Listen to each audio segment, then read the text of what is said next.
जी बेटा, मैं ये कह रहा था कि इस बात का जवाब कि प्रोसीजर्स एंड फंक्शंस हमें यूज क्यों करने हैं या क्यों करने पड़ते हैं, उसका जवाब हमारे ही सिलेबस में चैप्टर 8 में अगर हम जाएं तो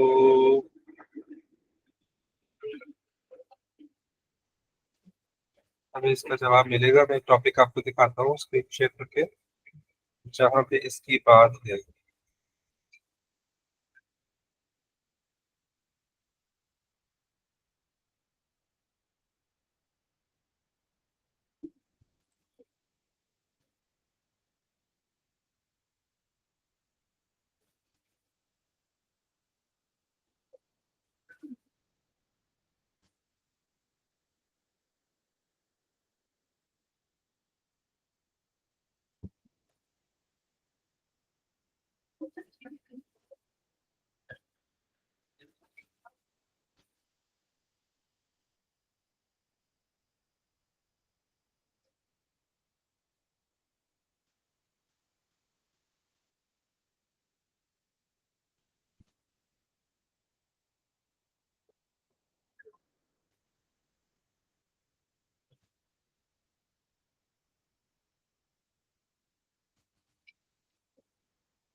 जी बेटा, ये मैं आपसे स्क्रीन शेयर कर रहा हूँ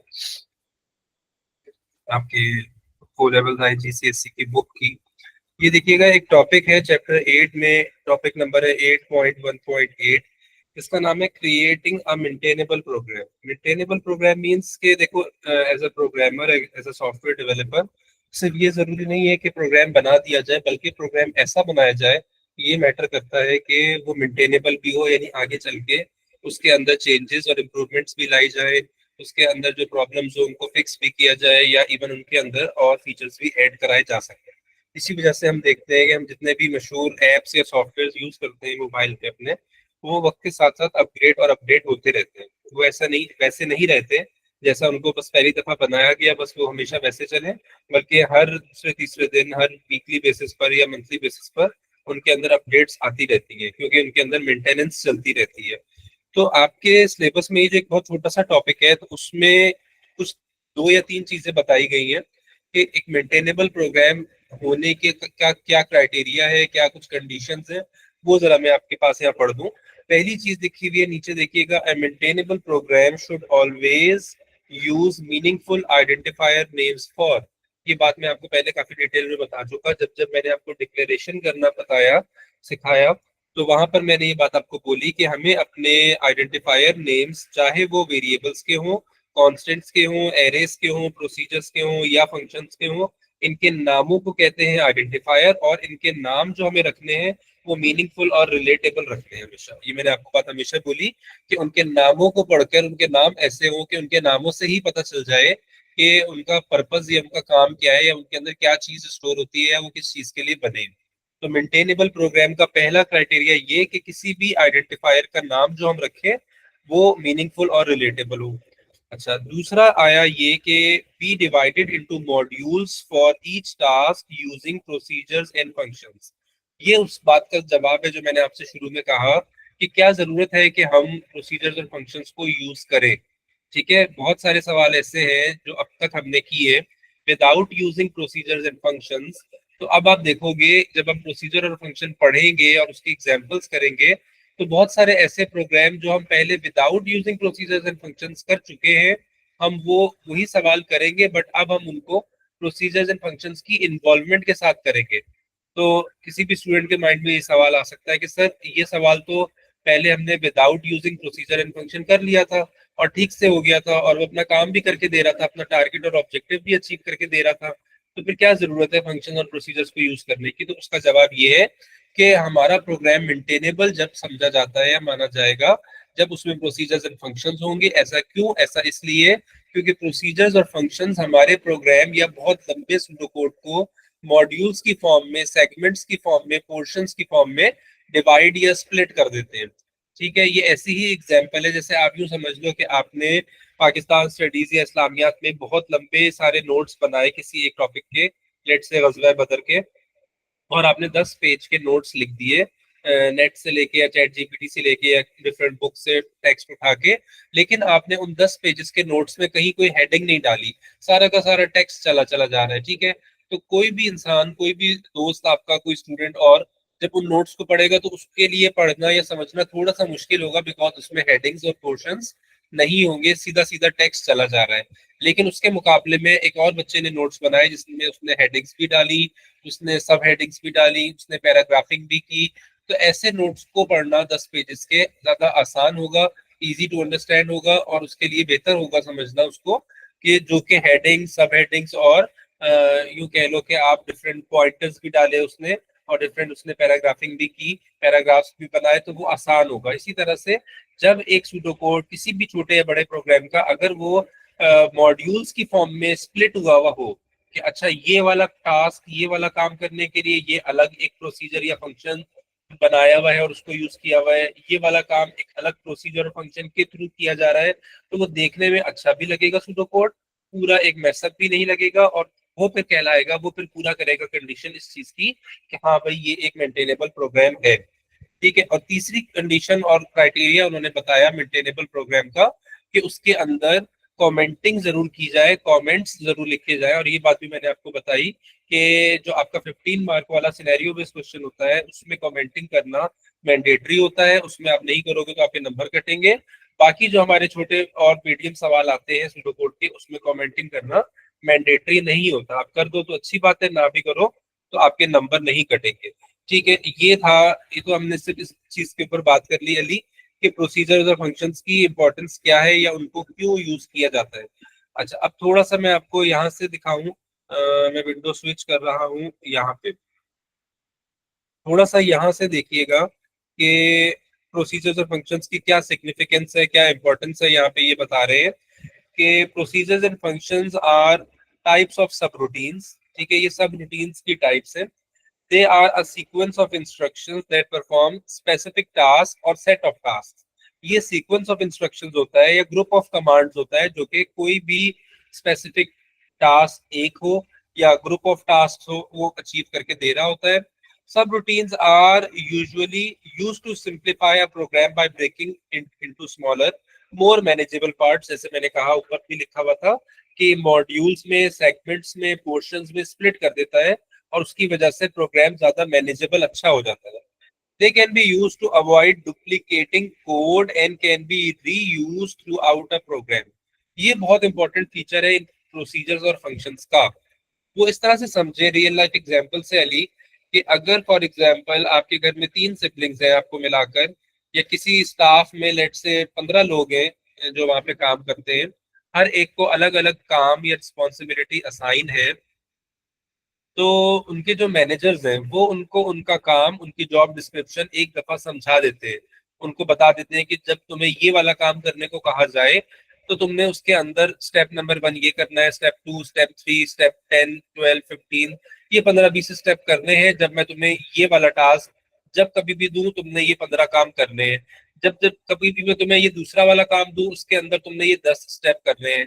जब किसी भी एक इंसान को, किसी भी एक इंडिविजुअल को उसके रोल्स, उसके काम के स्टेप्स डिफाइन कर दिए जाए एक दफा अच्छी तरह से, चाहे वो एक मैनेजर ने, एक बॉस ने अपने एम्प्लॉय को कर दिए या आपके पेरेंट्स ने आपको कर दिए कि घर में रहते हुए ये वाला काम इस भाई या इस बहन ने करना है और ऐसे करना है, तो अब अगली दफा या जितनी भी दफा बार बार वो काम करवाना होगा पेरेंट्स ने कि घर के एनवायरनमेंट में या बॉस ने या मैनेजर ने ऑफिस के एनवायरनमेंट में, तो वो उस इंडिविजुअल को वो सारे स्टेप्स दोबारा बैठ के नहीं बताएगा, वो सिर्फ वो काम करने का की कमांड देगा और वो एज्यूम करेगा कि जो काम मैंने अच्छी तरह समझा दिए थे अब वो ये काम, वो स्टेप्स ये करेगा परफॉर्म, ठीक है। फॉर एग्जाम्पल घर वालों ने बताया कि जब जब गेस्ट आएंगे हमारे घर, मेहमान आएंगे, तो उनको रिसीव करने का या उनको सही तरीके से रिसीव करके अंदर तक ले जाने का ये प्रोटोकॉल हम लोग फॉलो करेंगे, और ये सिबलिंग नंबर ए को असाइन कर दिया। अब हर दफा जब नए नए मेहमान आएंगे तो वो पेरेंट्स बैठकर ये नहीं बताएंगे कि पहला काम ये था, दूसरा काम ये था, वो सिर्फ वो काम के लिए कमांड या इंस्ट्रक्शन देंगे कि go and receive the guest, ठीक है। अब वो खुद एज्यूम करेंगे कि वो सारे काम करने हैं। तो इसी तरह से कि होता क्या है कि एक दफा एक प्रोसीजर या फंक्शन डिफाइन हो जाएगा, और जब जब उसकी जरूरत पेश आएगी कि वो वाला काम करवाया जाए, तो उस ऑलरेडी डिफाइंड प्रोसीजर या फंक्शन को कॉल करेंगे हम, टेक्निकली उसको कॉल करना कहते हैं। तो जब कॉल करेंगे तो उसके डिफाइनिंग वाले टाइम पर जो भी काम उसको बता दिए गए थे, जो भी कमांड्स उसके अंदर डिफाइन कर दी गई थी कि ये काम ऐसे ऐसे ऐसे ऐसे करना है, तो वो काम फिर एग्जीक्यूट हो जाएंगे। यानी यूं समझ लें कि फॉर एग्जांपल वॉल्यूम निकालना, फाइंड करना एक काम है। वॉल्यूम फाइंड करने के लिए जो भी फॉर्मूला लगता है या फॉर्मूला लगने से पहले इनपुट दिया जाता है, अगर हम इसका एक फंक्शन बनाएंगे तो वो एक दफा डिफाइन कर देंगे कि ये फंक्शन का नाम है, और कैसे करना है वो मैं अभी आपको बताता हूँ, दिखाता हूँ। और फंक्शन के अंदर ये चीजें कमांड्स लिखी भी होंगी। अब उस प्रोग्राम में लेट से 3 अलग अलग जगहों पे वॉल्यूम की कैलकुलेशन होनी है, तो तीनों जगहों पे जाकर हम दोबारा इनपुट की कमांड नहीं लिखेंगे, हम दोबारा वॉल्यूम का फॉर्मूला नहीं लगाएंगे। वो हम एक दफा उस फंक्शन को डिफाइन करते वक्त बता चुके। अब सिर्फ हम उस फंक्शन को कॉल करेंगे और हम ये एज्यूम करेंगे कि अब वो फंक्शन अपने अंदर डिफाइन किए गए सारे स्टेटमेंट्स को एग्जीक्यूट करवाएगा और वो करवा लेगा। तो यूं हमें बार बार रिपीटेटिवली कमांड्स लिखने से भी हमारी जान जो है वो छूट जाएगी, वो जान बच जाएगी। एक फायदा तो ये हो गया कि डुप्लीकेटिंग ऑफ कोड जो है उससे हम बच जाते हैं, और एक ही फंक्शन या एक ही प्रोग्राम जो हम एक दफा डिफाइन या एस्टेब्लिश कर देते हैं, वो मल्टीपल टाइम्स, न्यूमरस टाइम अपने प्रोग्राम में हम रिकॉल या रीयूज कर सकते हैं। इससे हमारा टाइम भी बचता है और हमारी स्पेस भी बचती है। Number 2, improve the readability and maintainability of the code. यानी क्योंकि सेगमेंट्स में स्प्लिट हो जाता है हमारा सूडो कोड, पोर्शंस में, मॉड्यूल्स में स्प्लिट हो जाता है, तो रीडेबिलिटी भी बेहतर होती है, यानी पढ़ के देख के समझना ये भी एक आसान काम हो जाता है ऐसे प्रोग्राम का, जिसमें फंक्शंस एंड प्रोसीजर्स बने हुए हों और यूज हुए हुए हों, और मेंटेनेबल भी ज्यादा हो जाता है। ठीक है, परफॉर्म कैलकुलेशंस भी हो जाती है इसकी वजह से, टू रिट्रीव डेटा और to make decisions based on input. अच्छा, पैरामीटर्स की अब बात यहाँ पे शुरू हो रही है। पैरामीटर्स क्या होते हैं? These are the values that are passed into a subroutine. इसको मैं आसान करके आपको यूं समझा दूं कि यूं समझ लें आपके पैरामीटर्स जो है, जैसे आप फॉर एग्जांपल मैथ्स में आपने अलजेब्रा के टॉपिक में एक फॉर्मूला पढ़ा, ए प्लस बी का whole square is equals to a square plus b square plus 2ab। ठीक है, या a minus b whole square का फॉर्मूला पढ़ा, a square minus 2ab plus b square. ये आपने फॉर्मूले याद कर लिए, ये फॉर्मूलाज आपने याद कर लिए, किसी भी स्टूडेंट ने याद कर लिए। अब जब कभी भी फॉर्मूला आपने अप्लाई करवाना होगा तो फॉर्मूला की एप्लीकेशन के लिए आपको कोई ना कोई वैल्यूज देनी पड़ेंगी इस ए और बी को। ठीक है, या एक्स यूज हुआ फॉर्मूला में या वाई यूज हुआ, तो उन एक्स और वाई को या ए या बी को आप वैल्यूज असाइन करोगे, तो वो फिर फॉर्मूला अप्लाई होगा और कुछ ना कुछ आपको फाइनल आंसर निकल के आपके सामने आएगा। इसी तरह से आपके पास जो भी आपने फंक्शन बनाया या प्रोसीजर बनाया, उसको आप वैल्यूज पास करोगे। कि फॉर एग्जांपल वॉल्यूम निकालने का कोई अगर फंक्शन बनाया और उसमें आपने उसमें फॉर्मूला भी लिख दिया, लेकिन वॉल्यूम निकालने के लिए अगर लेट से लेंथ का क्यूब करना है, तो उस लेंथ के क्यूब के लिए लेंथ की अपनी वैल्यू आपके पास होनी चाहिए। आप उसको वो वैल्यू दोगे तो वो फॉर्मूला अपना काम करेगा और आपको रिक्वायर्ड वैल्यू कैलकुलेट करके देगा। तो ये जो वैल्यू हम प्रोवाइड करते हैं, इसको हम कहते हैं कि हम टेक्निकली प्रोसीजर और फंक्शन की टर्मिनोलॉजीज में हम कहते हैं कि हम पैरामीटर्स पास कर रहे हैं। तो ये भी आगे आएगा। पैरामीटर्स जो है वो कस्टमाइज करते हैं बिहेवियर ऑफ अ सब रूटीन, कि कैसे वो चले। डिफरेंट टाइप्स के हो सकते हैं पैरामीटर्स, उनकी अलग अलग वैल्यूज हो सकती है। ठीक है, ये कुछ बातें थी। अच्छा, इसके बाद अब मैं आपको कुछ बेसिक चीजें दिखा दूं कि हम डिफाइन कैसे करते हैं।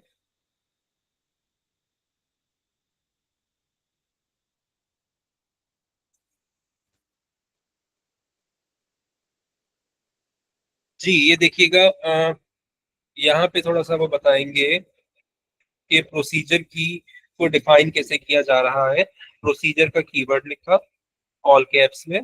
ठीक है, जैसे हम अभी तक ऑल की बाकी कीवर्ड्स को भी ऑल कैप्स में लिखते आए हैं। प्रोसीजर का कीवर्ड लिखा ऑल कैप्स में। उसके बाद आया प्रोसीजर का नाम, जो कि मीनिंगफुल और रिलेटेबल होना चाहिए, जैसे हमने पढ़ा कि आइडेंटिफायर्स मीनिंगफुल और रिलेटेबल होते हैं। और उसके बाद हमने ब्रैकेट में पैरामीटर्स के नाम भी लिखे और उनकी डेटा टाइप भी बता दी। यानी हम एक प्रोसीजर ऐसा बनाने जा रहे हैं जिसका काम है कैलकुलेट करना एरिया।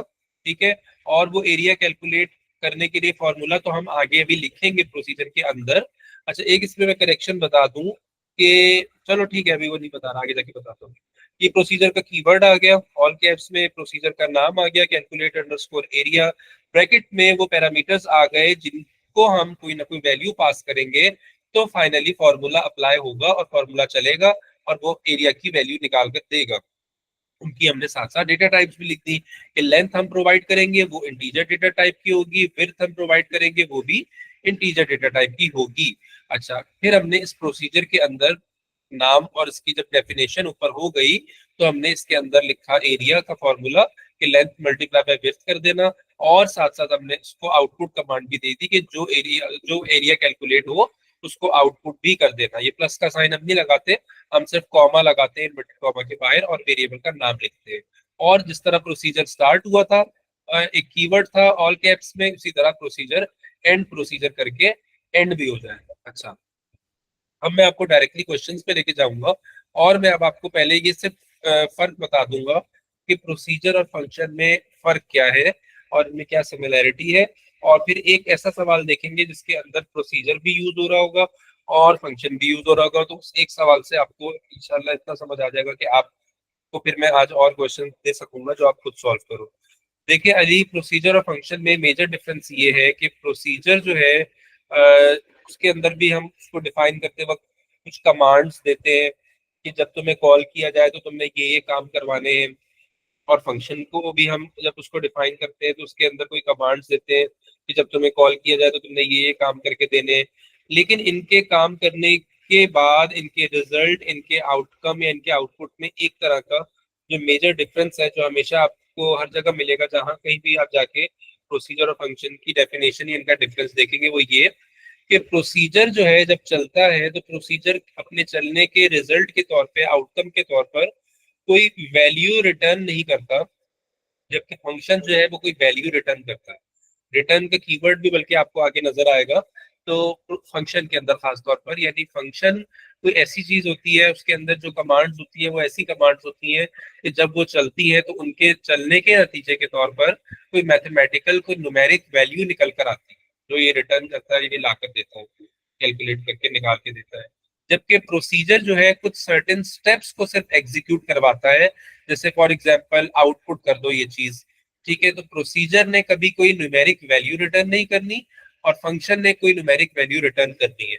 अब मैं आपको एक सवाल ऐसा दिखाता हूं जो कि जिसमें दोनों के दोनों ये इस्तेमाल हुए में हो, और फिर आपको ताकि क्लियर हो जाए। एक मिनट आप मुझे जरा दीजिएगा, मैं सवाल निकाल लूं।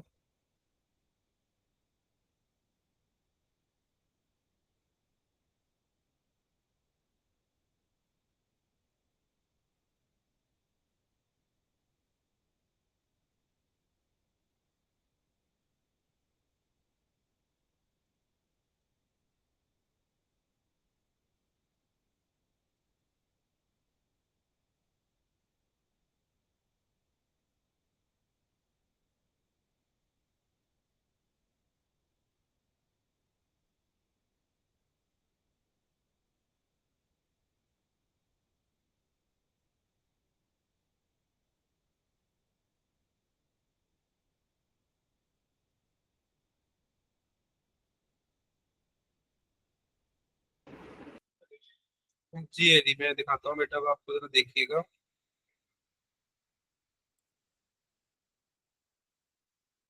अच्छा जी, ये अब आपके सामने अली एक सवाल है, एक सिचुएशन है जिसमें एक ऐसा प्रोग्राम है जो कि एरिया कैलकुलेट करने के लिए बना है, ठीक है। अब ब्लू वाला जो है वो फंक्शन है और ग्रीन वाला जो है वो प्रोसीजर है, ठीक है। अच्छा, फंक्शन को डिफाइन किया, फंक्शन का कीवर्ड लिखा, ठीक है। कैलकुलेट एरिया इसका नाम रखा इस फंक्शन का, जिसका काम है एरिया को कैलकुलेट करना, मीनिंगफुल नाम रखा, ठीक है। और रेडियस जो है इसका पैरामीटर है, ब्रैकेट में लिखा इसके साथ, और इस पैरामीटर रेडियस की वैल्यू हम कोई देंगे तो उसकी हेल्प से ये एरिया कैलकुलेट करके देगा, और रेडियस की जो वैल्यू देंगे, जो पैरामीटर रेडियस बताया, उसकी डेटा टाइप रियल रख दी, ठीक है। अच्छा, ये रिटर्न्स रियल, ये हमने बताया कि ये जो वैल्यू निकाल के देगा, ये कौन सा फंक्शन, इसका नाम है कैलकुलेट एरिया, ये वैल्यू जो रिटर्न करेगा, जो निकाल के देगा हमें, वो रियल की फॉर्मेट, रियल डेटा टाइप की फॉर्मेट में होगी। ये स्ट्रक्चर है जब कभी भी आप किसी भी फंक्शन को डिक्लेयर करेंगे तो इसी फॉर्मेट में, इसी लेआउट में करेंगे कि आपने फंक्शन का कीवर्ड ऑल कैप्स में लिखा, उसके बाद आएगा फंक्शन का नाम, ठीक है, उसके बाद आएंगे ब्रैकेट के अंदर पैरामीटर्स। पैरामीटर एक भी हो सकता है, दो भी हो सकते हैं, तीन भी हो सकते हैं, वो डिपेंड करता है कि क्या चीज हम कैलकुलेट करने जा रहे हैं। अगर फॉर एग्जांपल कोई ऐसी चीज होती है, मैथमेटिकल चीज, जिसके अंदर तीन चीजें आ रही होती है, लेंथ, विड्थ और हाइट, आई थिंक वॉल्यूम में होता है, तो आपके यहाँ पे तीन पैरामीटर्स आ रहे होते हैं, तो depending upon the situation parameter कम ज्यादा हो सकते हैं। और हमें एक बताएं पैरामीटर्स, या दो बताएं या तीन बताएं, हमें अकॉर्डिंगली उनके सूटेबल डेटा टाइप्स भी बताने होंगे कि कौन सा पैरामीटर का कौन सा डेटा टाइप है, और पैरामीटर्स और उनकी डेटा टाइप हम फंक्शन के नाम के साथ ब्रैकेट में बताते हैं। और ब्रैकेट क्लोज करने के बाद हम बताते हैं कि ओवरऑल ये जो फंक्शन है, इसका नाम अभी कैलकुलेट एरिया है, इसका जो आंसर आएगा, ये जो वैल्यू रिटर्न करेगा, ये किस डेटा टाइप में कर रहा होगा। अब एंड फंक्शन का कीवर्ड आखिर में लिखा, लेकिन उसके बीच में फंक्शन के जो अपने काम है, उसके जो जॉब डिस्क्रिप्शन है, वो सारी कमांड कर दी। वो क्या कि डिक्लेयर किया एरिया एज रियल। अब यहाँ पे मैं आपको एक और कॉन्सेप्ट इंट्रोड्यूस करवाने जा रहा हूँ अली, वो ये कि अब तक आपने वेरिएबल्स का सिर्फ कॉन्सेप्ट पढ़ा कि वेरिएबल्स बस वेरिएबल्स होते हैं। आपको पता है कि वेरिएबल्स जो है उनके अंदर वैल्यू आके स्टोर होती है, और उनको वेरिएबल्स कहते इसलिए है क्योंकि उनके अंदर वैल्यू फिक्स नहीं होती, उनकी वैल्यू चेंज होती रहती है, ठीक है। तो और किसी भी पॉइंट ऑफ टाइम में during the execution of program उनके अंदर वैल्यू चेंज हो सकती है, जब भी हम उनको वेरिएबल कहते हैं। लेकिन अब वेरिएबल की दो टाइप्स जो यहाँ से ऑनवर्ड्स आपके साथ इंट्रोड्यूस करवाई जा रही है, वो ये कि एक होती है हमारा ग्लोबल वेरिएबल, एक होता है हमारा लोकल वेरिएबल। लोकल वेरिएबल कौन है? वो वेरिएबल जो कि किसी पर्टिकुलर फंक्शन या प्रोसीजर के अंदर ही जिसको इस्तेमाल करने की जरूरत है, और हम उसको उस पर्टिकुलर फंक्शन या प्रोसीजर के अंदर जाकर डिक्लेयर कर रहे हैं, वो उस पर्टिकुलर फंक्शन या प्रोसीजर का लोकल वेरिएबल कहलाएगा। अच्छा, उसका स्कोप लिमिटेड होगा, वो क्योंकि उस पर्टिकुलर फंक्शन या प्रोसीजर के अंदर ही डिक्लेयर हो रहा है, तो वो सिर्फ और सिर्फ उस पर्टिकुलर फंक्शन या प्रोसीजर के अंदर ही यूज हो पाएगा, उसके अलावा उसका एक्सेस नहीं कोई इसको कर सकता। जबकि अब तक जो हम वेरिएबल्स इंट्रोड्यूस करते हुए आए या डिक्लेयर करते हुए आए, आपने देखा कि हम at the beginning of the program करते हैं। तो अभी भी किसी प्रोग्राम में, किसी बड़े प्रोग्राम में आप देखोगे कुछ वेरिएबल्स शुरू पार्ट में, बिगिनिंग में डिक्लेयर किए गए हैं, वो कहलाएगा ग्लोबल वेरिएबल। ग्लोबल वेरिएबल क्यों? क्योंकि उसका एक्सेस कहीं से भी किया जा सकता है, from any part of the program. यानी जब आप कोई बड़ा सवाल, सिनेरियो बेस्ड क्वेश्चन सॉल्व करने बैठोगे, तो आप पहले ये सोचोगे कि कौन से ऐसे वेरिएबल्स हैं जिनको जिनको एक्सेस करने की, जिनको इस्तेमाल करने की जरूरत प्रोग्राम में डिफरेंट जगहों पर पड़ सकती है। तो उनको आप एज ग्लोबल वेरिएबल शुरू में ही डिक्लेयर कर दोगे, जैसे अब तक करते आए हो। और कुछ वेरिएबल्स आप ऐसे सोचोगे जिनकी जरूरत, जिनके इस्तेमाल की जरूरत इंटरनली सिर्फ कुछ प्रोसीजर्स को चाहिए जरूरत, या कुछ किसी फंक्शंस को चाहिए, वो आप उन फंक्शंस के डिफाइनिंग पार्ट के अंदर करोगे। जैसे हमने यहाँ पर अभी एक वेरिएबल यहाँ पर लोकली डिक्लेयर किया। लोकली क्यों कह रहा हूँ? क्योंकि इस पर्टिकुलर फंक्शन के अंदर जाके हमने डिक्लेयर किया, और उसका नाम है एरिया, और उसकी डेटा टाइप रखी रियल। अच्छा, इसी फंक्शन को हमने, इसी के अंदर डिफाइनिंग पार्ट ही इसका चल रहा है, हम इसको इसके काम बता रहे हैं कि जब जब तुम्हें कैलकुलेट एरिया नाम के फंक्शन को कॉल किया जाएगा, तुमने अपने ये तीन जॉब डिस्क्रिप्शन हमें करके देने हैं कि एक तो तुम्हारे अंदर एरिया नाम का वेरिएबल डिक्लेयर हो जाएगा जिसकी डेटा टाइप रियल होगी। दूसरा, तुम ये एरिया का फॉर्मूला अप्लाई कर देना, जो कि क्या है कि 3.14, जो कि पाई की वैल्यू होती है, multiply by radius, multiply by radius, ठीक है।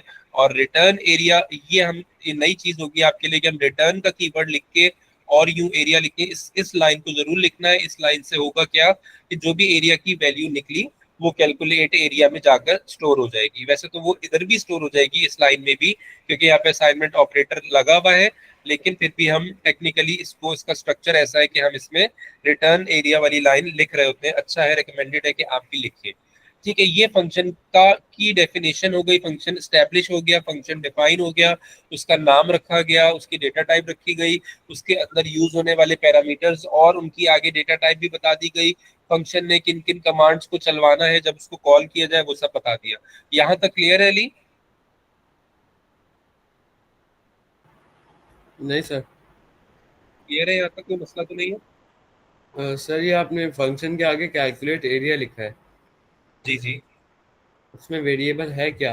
ये पूरा कैलकुलेट एरिया तो वेरिएबल नहीं है ना। कैलकुलेट एरिया ये पूरे फंक्शन का नाम है, फंक्शन का आइडेंटिफायर है, ये पूरा नाम है। जिस तरह और जो वेरिएबल या कांस्टेंट के नेमिंग के रूल्स थे जो वहां अप्लाई होते थे, वो इनके नेमिंग में भी अप्लाई होते हैं कि हम स्पेस नहीं दे सकते, हम डिजिट से स्टार्ट नहीं कर सकते, हम बहुत ज्यादा एब्रिविएट नहीं कर सकते, वो सब रूल्स इनकी नेमिंग में भी यूज होते हैं, चाहे वो फंक्शन की नेमिंग की बात हो या प्रोसीजर की। कोई कंफ्यूजन इसके अलावा इसमें है तो पूछ लो बेटा, आगे चले। सर आपने आउटपुट एरिया क्यों नहीं लिखा? हाँ, जब जब आपने ये वाला काम जो करना है फंक्शन के अंदर, क्योंकि आउटपुट कर देते तो हम स्क्रीन के ऊपर आउटपुट करवाते हैं, हम स्क्रीन के ऊपर आउटपुट नहीं अभी करवाना चाह रहे। इस रिटर्न एरिया से स्क्रीन के ऊपर आउटपुट नहीं होगा, सिर्फ हमारे फंक्शन के अंदर वो वैल्यू जाके एरिया की जो भी निकली वो जाके सिर्फ स्टोर हो जाएगी, वो सिर्फ सेव हो जाएगी। ठीक है, आउटपुट अभी अब आगे करवाएंगे। अच्छा, अब मैंने आपसे ये कहा था फंक्शन और प्रोसीजर के डिफरेंस में अली, कि फंक्शन कौन से काम करता है, ऐसे काम करके देता है जिसके नतीजे में जिसके रिजल्ट के तौर पर कोई न्यूमेरिक वैल्यू निकल कर आनी हो, तो उसके लिए हम फंक्शन यूज करते हैं। अब इसी सवाल की अगर आप सिनेरियो को सोचें, तो इसमें एरिया की कैलकुलेशन और एरिया जो निकल कर आएगा वो कोई मैथमेटिकल न्यूमेरिकल वैल्यू कोई होगी, कोई डिजिट होगा, उसके लिए हमने बना लिया फंक्शन। और एरिया जो कैलकुलेट हो गया वो यूजर को डिस्प्ले या आउटपुट भी करना पड़ेगा, वो काम जो है वो हम प्रोसीजर को असाइन करने जा रहे हैं, उसके लिए हम प्रोसीजर बनाने जा रहे हैं। ये देखिएगा, अब प्रोसीजर का नाम लिखना है, प्रोसीजर को डिफाइन करना है, तो प्रोसीजर का कीवर्ड आएगा। जैसे फंक्शन को डिफाइन करना था तो पहले फंक्शन का कीवर्ड आया, अब प्रोसीजर को डिफाइन करने लगे तो पहले लिखा प्रोसीजर, प्रोसीजर का कीवर्ड, और फिर उसका नाम लिख दिया प्रोसीजर का हमने, डिस्प्ले साइज उसके काम से रिलेट करता हुआ। उसके काम क्या था कि वो डिस्प्ले करवाएगा, वो आउटपुट करवाएगा साइज को या एरिया को, तो हमने लिख दिया डिस्प्ले साइज। अच्छा हाँ, ये प्रोग्राम मुझे याद आया, ये प्रोग्राम ये था कि भाई आप ये डिसाइड करें, आपका प्रोग्राम पहले निकाले एरिया, और एरिया निकालने के बाद ये बताए, सर्कल का एरिया निकालने के बाद ये बताए, कंक्लूड करे कि as per the value of radius जो भी निकला, एरिया जो भी निकला, उसके हिसाब से ये बताए कि ये सर्कल जो है ये बड़ा सर्कल है या स्मॉल सर्कल है, ये मैसेज प्रिंट करे। तो इसमें न्यूमेरिक वैल्यू कोई इन्वॉल्व नहीं हो रही, इसमें सिर्फ मैसेज प्रिंट हो रहा है, तो इसके लिए हमने बनाया प्रोसीजर, उसका नाम रखा डिस्प्ले साइज। इसके अंदर जो पैरामीटर इन्वॉल्व है वो है रेडियस, और उसकी डेटा टाइप हो सकती है रियल, ये हमने बता दिया। अब हमने इसके अंदर एक कंडीशनल स्टेटमेंट लगाई, इफ स्टेटमेंट, क्या कि इफ रेडियस अगर हो 10 से बड़ा तो आउटपुट कर देना, प्रिंट कर देना कि दिस इज बिग सर्कल, और एल्स आउटपुट कर देना दिस इज स्मॉल सर्कल। ये प्रोसीजर हमारा बन गया, इससे पहले हमने अपना फंक्शन बना दिया था। ठीक है। अच्छा, अब जरा देखेंगे कि मेन प्रोग्राम हमारा जब शुरू होगा, मेन प्रोग्राम का मतलब, ये कमेंट यहाँ लिखा मेन प्रोग्राम, इसका मतलब ये नहीं है कि इससे पहले जो लिखा वो प्रोग्राम का पार्ट नहीं था, वो भी प्रोग्राम का पार्ट था। मेन प्रोग्राम से कहने का मतलब सिर्फ ये है कि अब हम इन बनाए गए प्रोसीजर और बनाए गए फंक्शन को यूज कैसे करवाएंगे वो अब यहाँ पे दिखाया जाएगा। चल तो ये पूरा ही मेन प्रोग्राम रहा है। अच्छा, अब हमने एक डिक्लेरेशन की में, अब ये ग्लोबल वेरिएबल्स होंगे क्योंकि हम इनको मेन प्रोग्राम में डिक्लेयर कर रहे हैं, किसी एक पर्टिकुलर फंक्शन या प्रोसीजर के अंदर जाकर डिक्लेयर नहीं कर रहे। एक वेरिएबल रखा इन्होंने आर के नाम से, एक रखा ए के नाम से। R is for real, sorry radius होगा, इसको रेडियस कर देते हैं। ठीक है, और A I think for area होगा। अच्छा, अब उन्होंने कहा कि आउटपुट कर दो enter radius of the circle, और इनपुट की कमांड लिख के इनपुट रेडियस कर लिया। ठीक है, एरिया का फॉर्मूला लगाया और कैलकुलेट एरिया जी।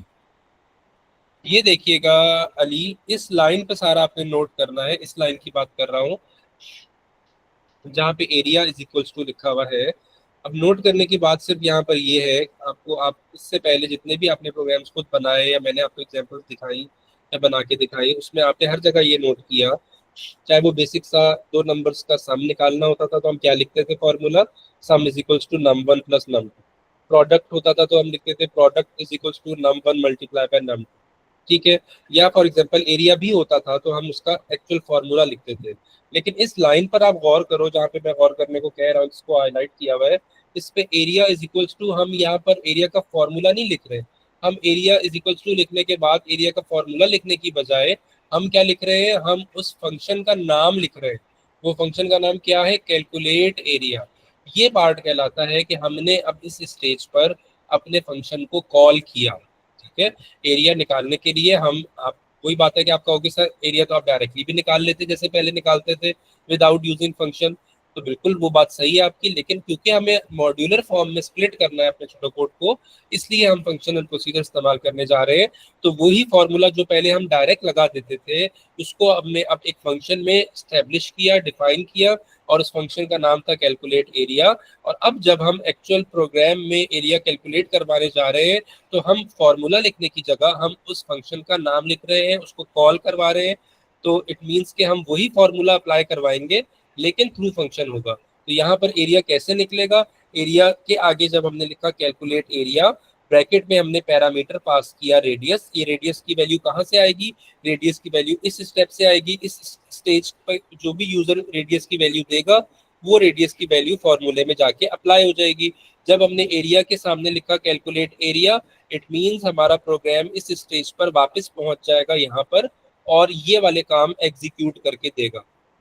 कौन से काम, कि एरिया का फॉर्मूला जो है वो लगेगा 3.14, रेडियस की कौन सी वैल्यू और कहाँ से उठाएगा, जो वैल्यू यूजर से हमने इस स्टेज के ऊपर, कहाँ गया, इस स्टेज के ऊपर जो वैल्यू इनपुट दी थी वहां से वैल्यू उठाएगा। और ना सिर्फ ये सब फॉर्मूला लगा के एरिया की वैल्यू निकालेगा, बल्कि इसको फंक्शन के अंदर रिटर्न भी करवा देगा, जो हम आगे जाकर बवक्त जरूरत उसको प्रिंट भी करवाएंगे अपने प्रोसीजर को यूज करते हुए। अच्छा जी, अब वापस आते हैं जरा। तो इस जगह के ऊपर पहुंचकर हमने फंक्शन को यूज करते हुए एरिया की कैलकुलेशन करवा ली। ठीक है, और यहाँ पे मैं लिख देता हूँ, आउटपुट कमांड लिखी हुई है क्या, कि आउटपुट द एरिया इज। अब जो भी एरिया निकला वो आउटपुट तो यहाँ हो जाएगा।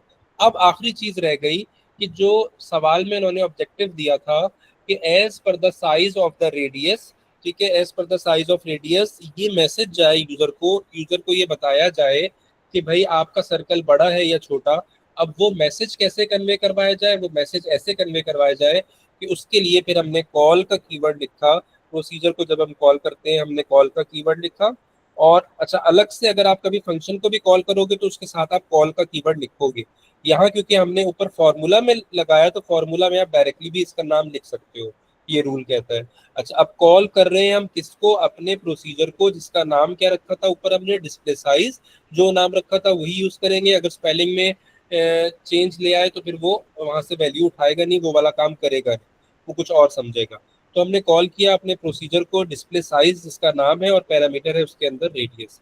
डिस्प्ले साइज जैसे ही कॉल होगा, हमारा प्रोग्राम पहुंच जाएगा इस जगह के ऊपर, और वो ये वाले काम एग्जीक्यूट करके देगा कि अगर रेडियस जो कि यूजर ने बताया है अगर 10 से ज्यादा है, तो उस केस में वो ये लाइन प्रिंट करके दे देगा, और अगर वो 10 से ज्यादा नहीं है तो फिर वो ये वाली लाइन प्रिंट करके दे देगा। ठीक है, अगर कोई कंफ्यूजन है अली तो पूछे, फिर मैं आपको एक छोटा सा टास्क अभी करने का ड्यूरिंग द क्लास असाइन करता हूँ। सर ये जो रेडियस में तो वेरिएबल है ना, आप ये पैरामीटर तो नहीं है, पैरामीटर तो जो वैल्यू है वो उसने इनपुट किया हुआ है। कौन सा, इस वाले रेडियस की बात कर रहे हो आप? सर मैं बोल रहा हूँ कि अ, आपने हर जगह ब्रैकेट में रेडियस लिखा है। हर जगह से मुराद उसके आपकी फंक्शन और प्रोसीजर है? जी, हाँ सही है। मतलब कैलकुलेट एरिया, नहीं नहीं, नीचे नीचे नीचे। हम्म, सर और आपने नीचे मतलब जो, कैलकुलेट एरिया के आगे ब्रैकेट में रेडियस लिखा है, फिर डिस्प्ले साइज के ब्रैकेट में रेडियस लिखा है। अगर हाँ आप ये रेडियस ना भी लिखते तो भी क्या नहीं होता?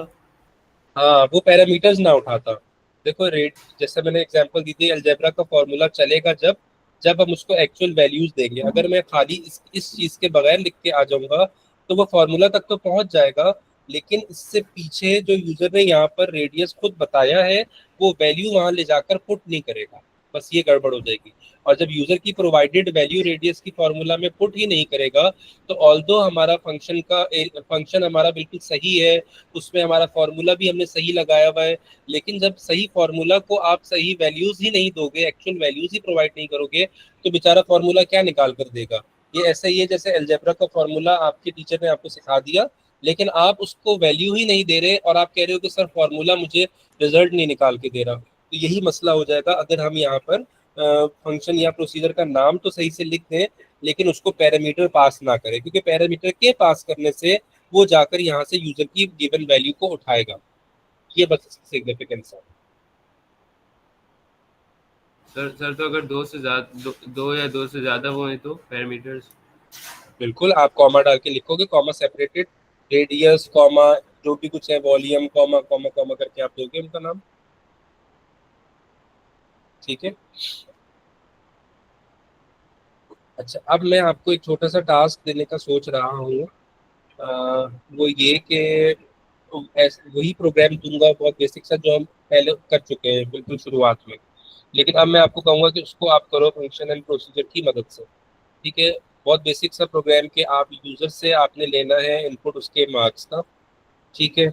और यूजर से इनपुट लेना है मार्क्स का, और वो जो मार्क्स बताएगा उन मार्क्स को आपने हमने अब तक सवाल किया था कि एक तो ये कि अगर उसके मार्क्स 50 या 50 से ज़्यादा है तो उसको पास का मैसेज जाए, अदरवाइज फेल का।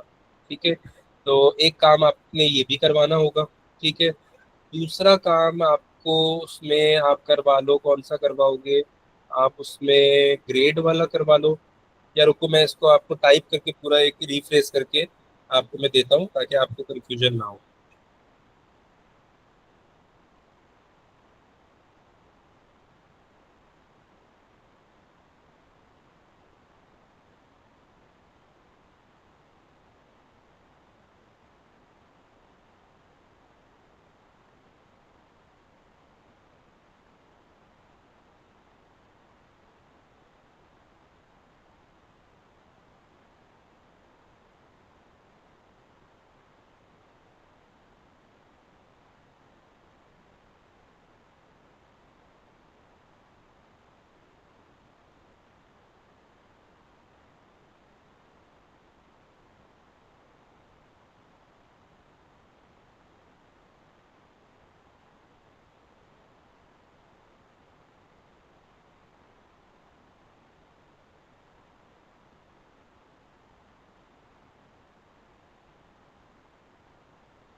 सर आप क्वेश्चन भेज रहे हैं? जी बेटा, मैंने भेज दिया, देखो चैट पे मैंने भेजा है। आपने सूडो कोड लिखना है जिसमें पहली चीज वो कह रहे हैं कि input marks of a student in 3 subjects out of each out of 100, यानी बच्चे से 3 सब्जेक्ट्स के मार्क्स लेने हैं, 3 आउट ऑफ 100 होने चाहिए। दूसरा उन्होंने खुद बता दिया कि uses a function to calculate the average marks. वैसे आइंदा के लिए ये है अली कि आपने ये खुद जज करना होगा। आपको सवाल में ओ लेवल्स में चाहे आईजीसीएसई में कभी ये खुद नहीं बताया जाता सवाल के अंदर कि इस सवाल में जो डिफरेंट ऑब्जेक्टिव जरूर बता दिए जाते हैं, उसमें आपने खुद जज करना होता है ये कि कौन से काम इनमें से फंक्शंस के थ्रू होंगे और कौन से प्रोसीजर के थ्रू। और वो जज करने के लिए कोई रॉकेट साइंस नहीं है, आप सिर्फ ये देखोगे कि कौन से काम हैं जिनके जिनके अंदर कोई न्यूमेरिक वैल्यू निकल कर आनी है तो वो वाले काम फंक्शन को असाइन करने हैं, और जिनके अंदर कुछ ना कुछ सिर्फ डिस्प्ले करना है, कुछ स्टेप्स फॉलो करने हैं, कुछ आउटपुट वगैरह करना है, उसके लिए आप प्रोसीजर यूज करते हो। लेकिन इस सवाल में खैर उन्होंने खुद ही लिख दिया कि uses a function to calculate the average mark, यानी उन्होंने बता दिया कि एवरेज कैलकुलेशन वाला जो काम हुआ है उसके लिए आप फंक्शन बनाओगे, और uses a procedure to display whether the student is pass और fail based on the average. ठीक है। और ये खुद बता दिया कि ये जो चीज आउटपुट होगी, ये जो मैसेज जाएगा, ये जो स्टेटमेंट जाएगी कि क्या वो पास हुआ या फेल, उसकी एवरेज की बेसिस के ऊपर, यानी कंडीशनल स्टेटमेंट लगेगी एवरेज के ऊपर। ठीक है, बहुत वाजे है ये। और उसको मैसेज चला जाएगा वो पास है या फेल है, और पास और फेल का क्राइटेरिया भी बता दिया कि student passes if the averages, तीनों सब्जेक्ट्स की एवरेज मिला के 50 अब बनेगी तो पास होगा, अदरवाइज फेल होगा। तो इसके सॉल्यूशन को बनाने से पहले आपको कोई कंफ्यूजन है तो आप पूछ लो। वैसे तो उन्होंने सब बता दिया, फंक्शन के अंदर एवरेज कैलकुलेशन वाला काम होगा, अब मैंने आपको जो एग्जांपल दी थी उस एग्जांपल में भी या किसी भी फंक्शन को बनाते वक्त वही 3 बेसिक काम होने हैं। पहले फंक्शन का जैसे नाम रखा जाना है, उसका मतलब फंक्शन डिफाइन किया जाना है, उसका नाम क्या होगा, उसके अंदर पैरामीटर्स क्या होंगे, पैरामीटर्स की डेटा टाइप क्या होगी, ये ब्रैकेट के अंदर आ जाता है, और रिटर्न्स के बाद लिखते हैं कि ओवरऑल फंक्शन जो वैल्यू रिटर्न करेगा वो किस डेटा टाइप की होगा। दूसरी लाइन में उसके बाद कोई वेरिएबल इन्वॉल्व होना है तो वो डिक्लेयर करते हैं हम फंक्शन के अंदर। फिर फॉर्मूला लग जाएगा एवरेज का, जैसे हमने वहाँ पे एरिया का फॉर्मूला लगाया था। उसके बाद रिटर्न एवरेज लिख दोगे आप, और फिर एंड फंक्शन हो जाएगा। तो ये वाला मैं आपके सामने जो था डिस्प्ले, ये मैं शुरू से डिस्प्ले कर देता हूँ ताकि आप पहली दफा क्योंकि कर रहे हो तो आप चाहो तो इस पैटर्न को फॉलो करते हुए जो गिवन सवाल है वो करो। अदरवाइज आइंदा फिर ये कि आप उसको खुद से ही करोगे। ठीक है, एक काम हो गया एवरेज कैलकुलेशन, वो फंक्शन बना के किया जाएगा। दूसरा काम हो गया डिस्प्ले ऑफ रिजल्ट, वो प्रोसीजर बना के किया जाएगा। पहले आप फंक्शन एंड प्रोसीजर बना लोगे, जैसे हमने पिछले सवाल में भी किया था, पहले बैठ के फंक्शन बनाया, फिर बैठ के प्रोसीजर बनाया, फिर उनको प्रोग्राम के अंदर यूज करवाया। ट्राई करो, जहाँ पे हेल्प चाहिए आप पूछ लेना।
सर वैसे आपने एवरेज वगैरह को इनिशियलाइज नहीं किया, वो करना जरूरी क्या कह रहे हो बेटा, दोबारा पूछना। है? एवरेज और रेडियस वगैरह को इनिशियलाइज करना जरूरी है? नहीं, इनिशियलाइज करने की खैर है, वो ना भी करो तो चलेगा, कोई मसला नहीं है।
सर आप थोड़ा नीचे कर सकते हैं?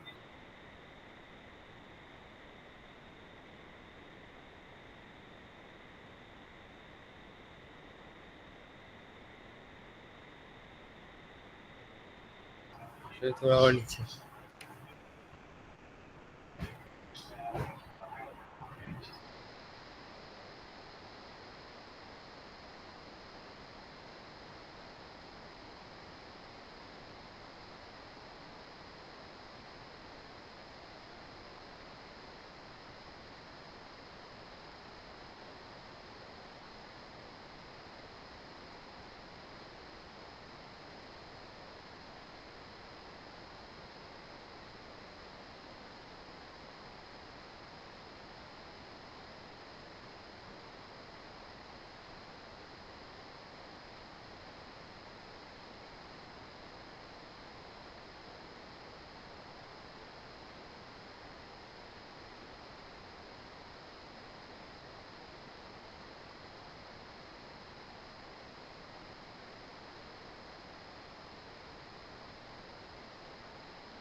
सर हो गया।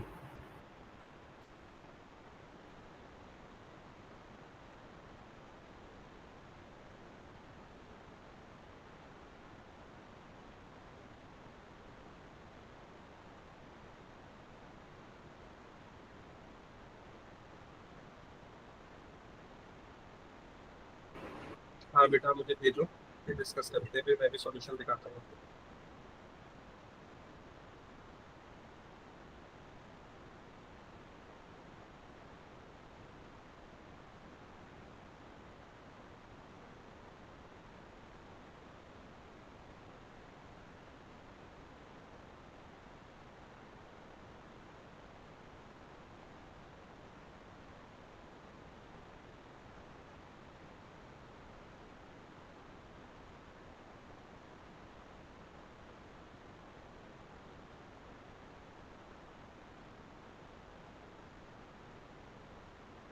सर भेज दिया।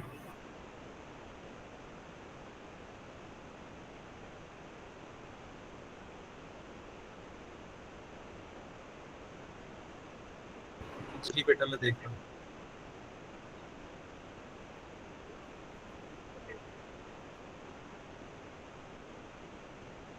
अच्छा आपने फंक्शन बनाया कैलकुलेट एवरेज के नाम से, ठीक है। अच्छा इसमें आपके पैरामीटर्स जो है ना वो मिसिंग है अली, तो मुझे लग रहे हैं जो होने चाहिए थे। आप इसमें देखो टोटल लिख दिया आपने, चलो ठीक है। हाँ अब इसमें दो पॉसिबिलिटीज थी, या तो आप तीन पैरामीटर्स पास कर दो mark one mark two mark three के नाम से, या आपने टोटल मार्क्स कर दिया तो भी ठीक है, डन है, क्योंकि वो marks one marks two marks three total ही हो जाएंगे। ठीक हो गया। उसके बाद आपने इसके अंदर डिक्लेयर कर दिया एवरेज को एज रियल, और एवरेज का फॉर्मूला आपने लगा दिया total marks divided by three, तो ठीक है। और रिटर्न एवरेज लिख दिया। एंड फंक्शन आपका फंक्शन बिल्कुल परफेक्ट है क्वेश्चन से, ठीक है। बस मुझे इस चीज का वो रहेगा कि आपका ये टोटल जो आप लिख रहे हो ये आप कहाँ करवा रहे हो टोटल, इसमें कहाँ से आएगी वैल्यू, कहीं कैलकुलेट आगे जाके हो रहा है टोटल तीनों सब्जेक्ट्स के मार्क्स ऐड होके? हाँ मेन प्रोग्राम में होगा ना। होगा, करवाया है आपने आगे जाके? अभी मैंने आगे देखा नहीं है, करवाया या नहीं करवाया, बस ये पूछ रहा हूँ। जी जी सर करवाया। ठीक है। अच्छा फिर आपका प्रोसीजर मैं देख लेता हूँ। प्रोसीजर का आपने नाम रखा डिस्प्ले रिजल्ट, बिल्कुल ठीक है। और उसमें पैरामीटर पास कर दिया एवरेज एज रियल, बिल्कुल ठीक है। फिर उसके अंदर आपने कंडीशनल स्टेटमेंट स्टार्ट की, if average is greater than और इक्वल टू 50 हो जाए तो आउटपुट कर देना पास, एल्स आउटपुट कर देना फेल। एंड हो गया और एंड प्रोसीजर हो गया, बिल्कुल ठीक हो गया आपका ये। अब आगे चलते हैं। फिर मेन प्रोग्राम में आपने डिक्लेयर कर दिया मार्क्स को और काउंट को एज इंटीजर, ठीक है। मार्क्स हो गए और ठीक है सही। अच्छा जी। अब उसके बाद आपने इनिशियलाइज भी कर दिया, फिर आपने फॉर का लूप शुरू किया। अच्छा फॉर का लूप जो शुरू किया आपने, तो ठीक है, इनपुट आप मार्क्स ले रहे हो, टोटल मार्क्स करवा रहे हो, ये ठीक है सही है। इस पे चलते हैं। एवरेज के आगे आपने लिखा कैलकुलेट एवरेज, और उसमें टोटल मार्क्स, शुरू में आपने इसका नाम टोटल मार्क्स ही रखा था अभी,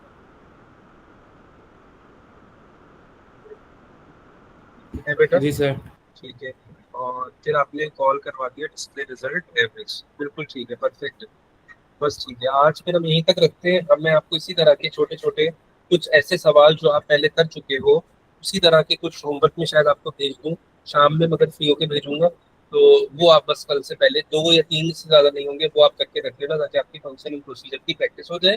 फिर कल ही क्लास में इंशाल्लाह कल से हम अपना पहला सिनेरियो बेस्ड क्वेश्चन करना शुरू करते हैं, ठीक है। क्योंकि अब उसके मेजर टॉपिक सारे आप कवर कर चुके हो, आपकी अलहमदिल्ला एरेज भी हो चुकी हैं। बस अब हमारे जो बड़े टॉपिक्स अगर कोई रह गए आप मुझसे पूछो तो वो लीनियर सर्चिंग और बबल सॉर्टिंग, T2 के जो बड़े टॉपिक्स प्रोग्रामिंग के रह गए बस ये दो रह गए। उसके अलावा समझो आपका सारा ही कुछ कंप्लीट है सूडो कोड रिलेटेड।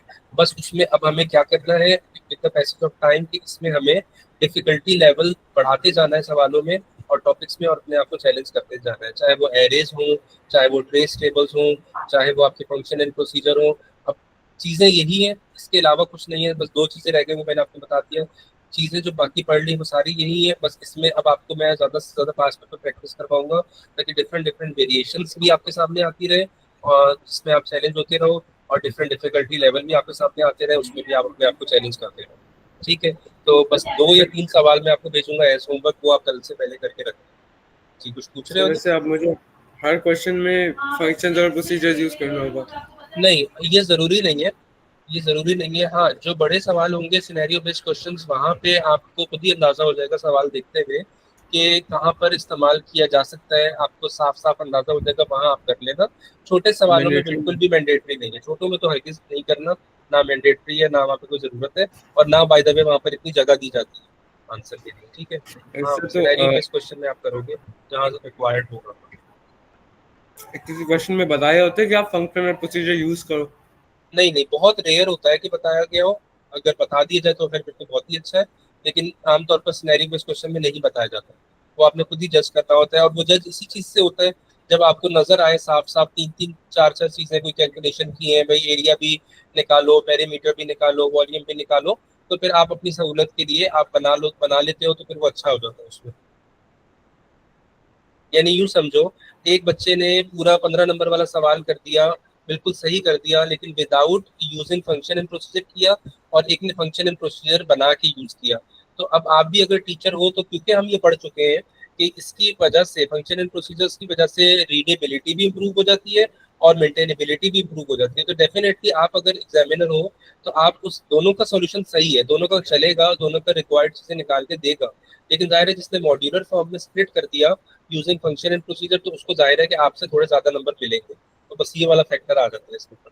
ठीक है, चलो बेटा, अब ये कि मैं आपको होमवर्क भेज दूंगा थोड़ी देर तक फ्री होके, वो आप बस करके रखना। सही है, सही सही चलो, इंशाल्लाह। स्टार्ट करते हैं।